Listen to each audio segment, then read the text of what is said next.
Hi everybody, welcome to another episode of Bass Habits. Today we're talking punk rock again. The band is Rancid and the bass player is of course Matt Freeman. Rancid formed in California in 1991 and are often credited as being one of the main bands that revived mainstream interest in punk rock in the United States during the mid-90s. When listening to Rancid, the first thing you notice is that the bass guitar really stands out. With the music execution and the talk of revolution.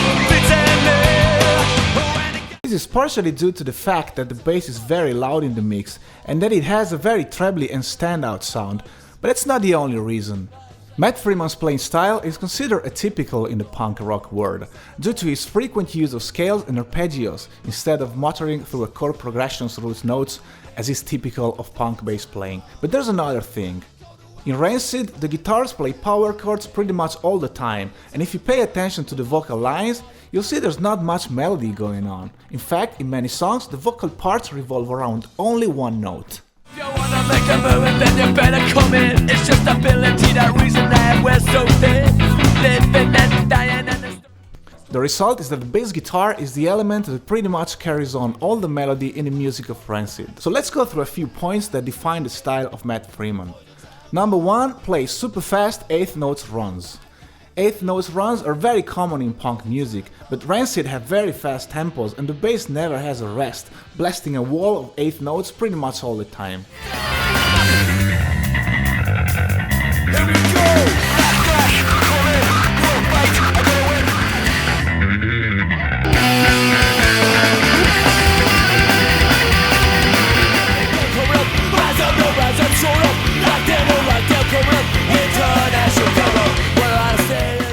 On top of a good technique, to play that fast for an extended period of time, you need to use a soft pick. Like many punk bass players, Freeman uses Dunlop Tordex standard 0.60mm guitar picks.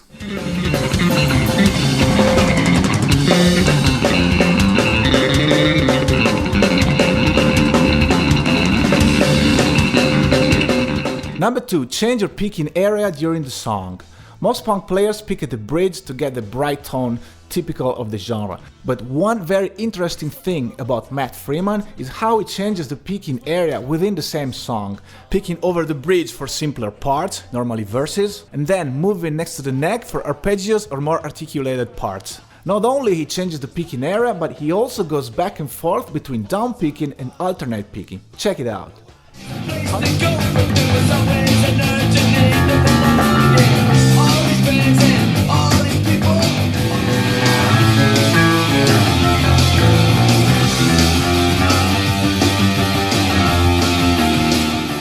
Honestly, I haven't seen many players do that, and especially not in punk rock. A great way to change the dynamics without having to use pedals or mess around with the sound. Number 3, arpeggios. As said before, the extended use of scales and arpeggios is the songwriting element that tells Rancid apart from most punk bands.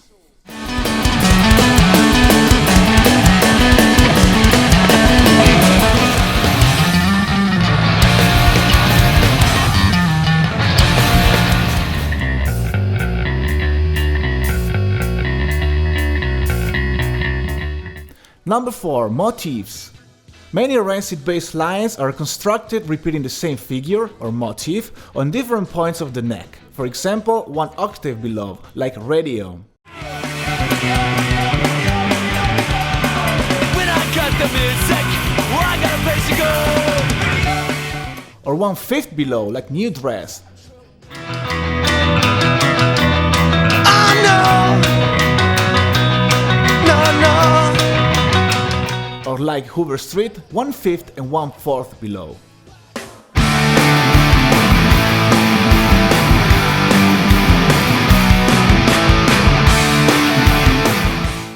Number 5, non-diatonic notes.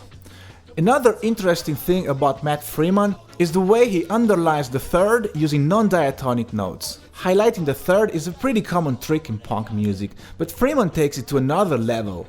As said, many Rancid songs only utilize guitar power chords, which have no major or minor quality and feature a vocal line that revolves around only one note. So, by underlining the third, the bass can in fact decide whether the chord is major or minor, Let's take Journey to the End of the East Bay for example.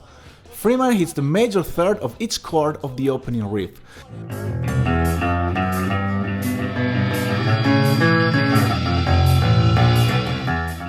The song is in the key of C major, and the guitar chords are C, G, N and F, all power chords. By outlining the major third under the A chord, Freeman is in fact creating an A major chord, inserting a non-diatonic note, C sharp.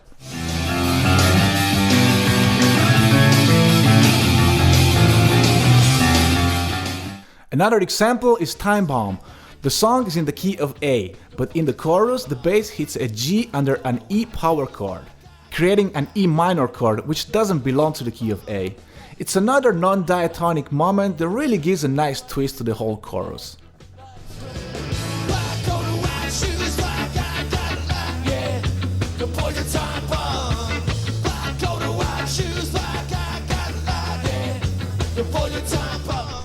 A big part of Matt Freeman's sound is his amplifier as well.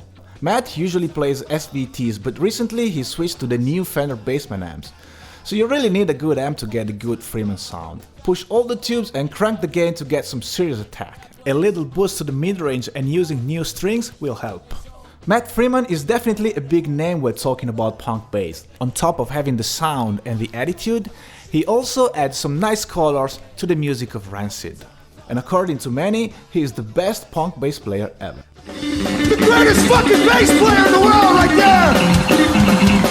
Recently he uploaded a few videos where he plays along to some of their most iconic songs. I've put the link in the description below.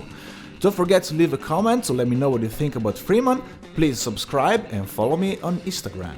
You motherfucker!